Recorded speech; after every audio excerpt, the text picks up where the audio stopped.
अस्सलामुअलैकुम दोस्तों और बुक रिव्यू हब में बहुत बहुत खुशामदीद। आज मैं तुमसे एक सवाल पूछना चाहता हूं जो शायद तुम रोज अपने आप से पूछते हो। तुम मेहनत करते हो, सुबह से शाम तक स्ट्रगल करते हो, दिन रात एक करते हो, फिर भी कामयाबी दूर नजर आती है। क्यों? तुम्हारे पास डिग्री है, टैलेंट है, कैपेबिलिटी है, फिर भी लाइफ में वो पोजीशन नहीं है जो तुमने सोचा था। क्यों? तुम्हारे दोस्त और रिश्तेदार जो तुमसे कम क्वालिफाइड हैं वो आगे निकल गए। तुम्हारा क्लासमेट जो तुमसे मार्क्स में कम था वो सक्सेसफुल हो गया। तुम्हारा कलीग जो तुमसे कम एक्सपीरियंस रखता है वो प्रमोशन ले गया और तुम वही हो।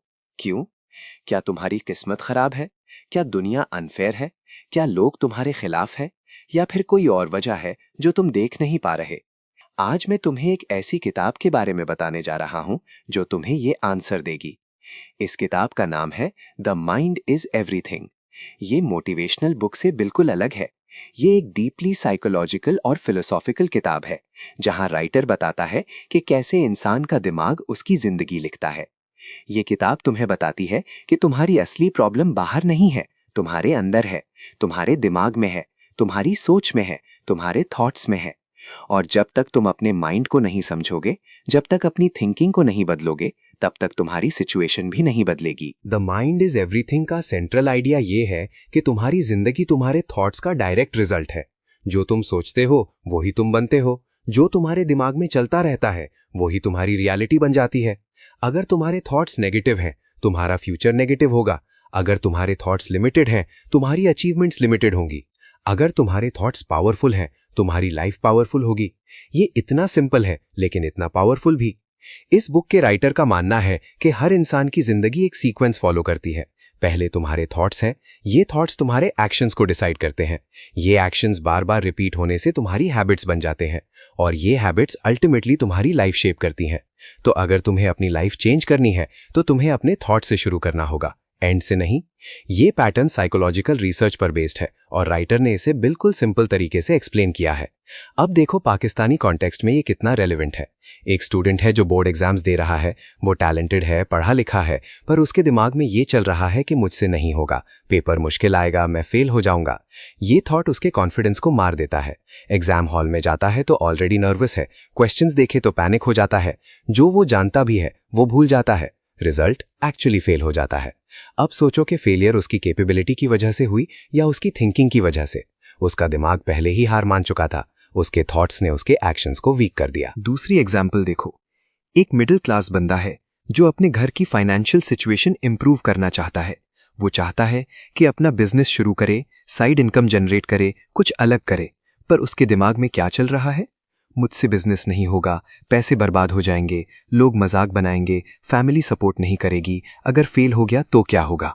ये थॉट्स उसे रोक लेते हैं। वो कोशिश ही नहीं करता, सालों तक सोचता रहता है पर कभी एक्शन नहीं लेता। और फिर वो अपनी सिचुएशन को ब्लेम करता है, कहता है मेरे पास अपॉर्चुनिटीज नहीं है, सिस्टम खराब है, सोसाइटी सपोर्ट नहीं करती। लेकिन रियलिटी ये है कि वो खुद अपने थॉट्स का शिकार बन गया। द माइंड इज एवरीथिंग में राइटर ने इस फिनोमिनन को डिटेल से एक्सप्लेन किया है। वो कहता है कि ये जो नेगेटिव थिंकिंग है ना, ये जहर है जो धीरे धीरे तुम्हारी कैपेबिलिटी को खा जाती है, तुम्हारे कॉन्फिडेंस को तोड़ देती है, तुम्हारे पोटेंशियल को मार देती है। और सबसे बुरी बात, तुम्हें ये रियलाइज भी नहीं होता कि प्रॉब्लम कहाँ है। तुम सोचते हो प्रॉब्लम बाहर है, जबकि प्रॉब्लम तुम्हारे अंदर है। पाकिस्तानी सोसाइटी की बात करो तो यहाँ और भी ज्यादा प्रेशर है। घर वालों का प्रेशर है कि बेटा सेफ जॉब करो, रिस्क मत लो। रिश्तेदारों का प्रेशर है कि देखो बाकी लोग क्या कर रहे हैं। सोसाइटी का प्रेशर है कि लोग क्या कहेंगे अगर तुम फेल हो गए। ये सब प्रेशर्स तुम्हारे माइंड में नेगेटिव थॉट्स क्रिएट करते हैं। तुम्हें बिलीव नहीं होता अपने आप पर। तुम्हें लगता है शायद लोग सही कह रहे हैं, मुझे सेफ पाथ पर ही चलना चाहिए। अब किताब का कोर साइकोलॉजी समझते हैं। इस बुक में राइटर ने सबसे पहले फियर और डाउट को आइडेंटिफाई किया है एज द बिगेस्ट एनिमीज। पर यह जेनेरिक मोटिवेशनल टॉक नहीं है। राइटर साइकोलॉजिकली एक्सप्लेन करता है कि फियर और डाउट कैसे तुम्हारे ब्रेन के डिसीजन मेकिंग प्रोसेस को हाईजैक कर लेते हैं। फियर कहता है अगर तुम ट्राई करोगे तो फेल हो जाओगे।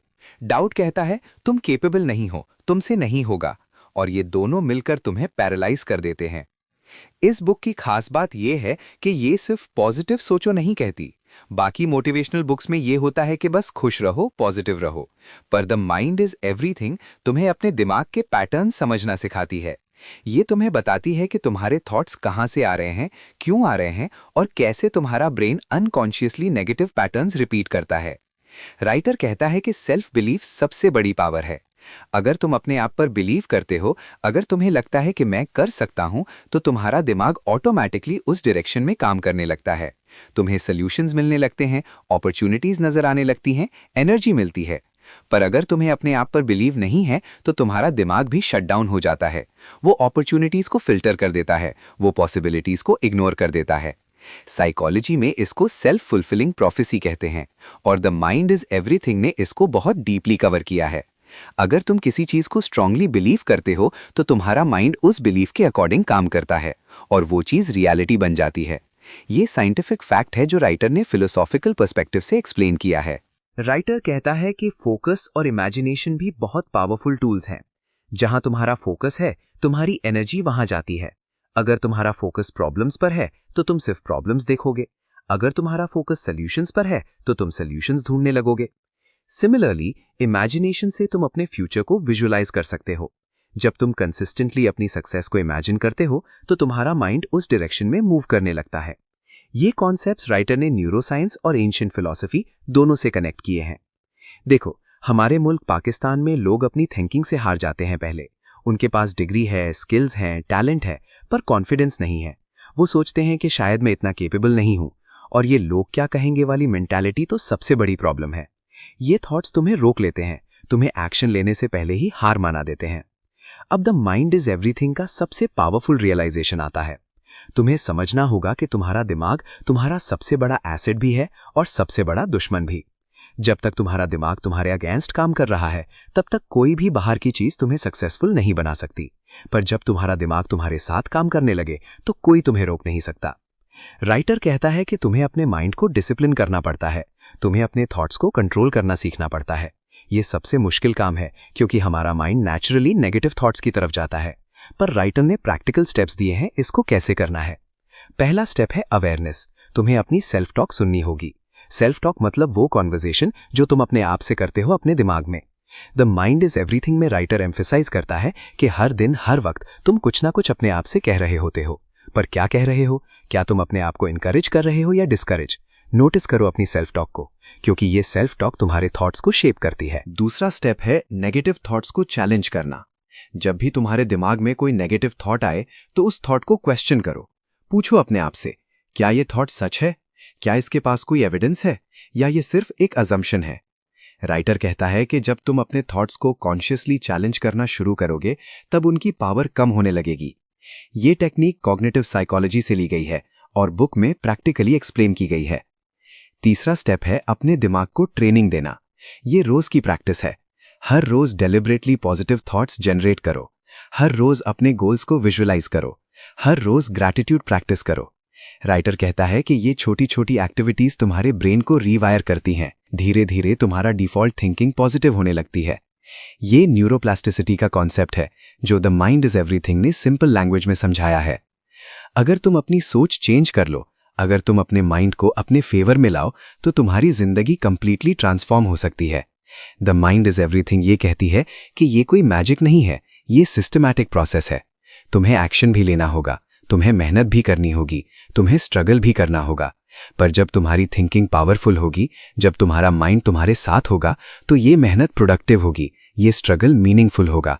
तुम्हें रिजल्ट्स मिलने शुरू होंगे, और जब रिजल्ट्स मिलने शुरू होंगे, जब तुम्हें छोटी छोटी विक्ट्रीज मिलेंगे, तो तुम्हारा कॉन्फिडेंस और ज्यादा बढ़ेगा, तुम्हारा सेल्फ बिलीफ स्ट्रांग होगा।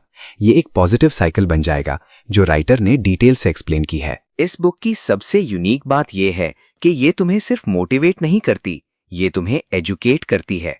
ये तुम्हें अपने दिमाग का मैकेनिज्म समझाती है। ये तुम्हें बताती है कि तुम्हारे थॉट्स कैसे फॉर्म होते हैं, कैसे वो रिपीट होते हैं और कैसे तुम उन्हें चेंज कर सकते हो। ये डेप्थ बाकी मोटिवेशनल बुक्स में नहीं मिलती। तो दोस्तों, द माइंड इज एवरीथिंग का सबसे बड़ा मैसेज ये है, जिस दिन तुम ये समझ गए कि माइंड सब कुछ है, जिस दिन तुमने अपने दिमाग को अपने कंट्रोल में ले लिया, जिस दिन तुमने अपने थॉट्स के मालिक बन गए, उस दिन तुम्हारी जिंदगी तुम्हारी हो गई। फिर कोई तुम्हें रोक नहीं सकता, ना सोसाइटी, ना लोग, ना सर्कमस्टेंसेस। क्योंकि जब तुम्हारा माइंड पावरफुल हो, तो तुम हर मुश्किल को अपॉर्चुनिटी में कन्वर्ट कर सकते हो। अगर आज की वीडियो से तुम्हें द माइंड इज एवरीथिंग का कॉन्सेप्ट समझ आया, अगर तुम्हें इस बुक का फिलोसॉफिकल और साइकोलॉजिकल अप्रोच पसंद आया, तो प्लीज इस वीडियो को लाइक करो। अपने उन दोस्तों और फैमिली मेंबर्स के साथ शेयर करो जो अपनी थिंकिंग की वजह से स्टक है। उन्हें ये मैसेज पहुंचाओ कि प्रॉब्लम बाहर नहीं, अंदर है। चैनल को सब्सक्राइब करो अगर तुम्हें ऐसी डीप और मीनिंगफुल बुक्स की समरीज चाहिए, और कमेंट्स में जरूर बताओ कि तुमने क्या सीखा और तुम अपनी थिंकिंग को चेंज करने के लिए क्या पहला स्टेप उठाओगे। अल्लाह हाफिज दोस्तों, और हमेशा याद रखो, तुम्हारा दिमाग तुम्हारी सबसे बड़ी एसेट है अगर तुम इसे सही इस्तेमाल करो, और तुम्हारा सबसे बड़ा दुश्मन अगर तुम इसे अपने खिलाफ काम करने दो। तो अपने दिमाग के मालिक बनो, अपने थॉट्स को कंट्रोल करो, और देखो कैसे तुम्हारी जिंदगी बदल जाती है। द माइंड इज एवरीथिंग ने ये सबक बिल्कुल क्लियर किया है। अगर माइंड तुम्हारा हो गया तो दुनिया तुम्हारी है।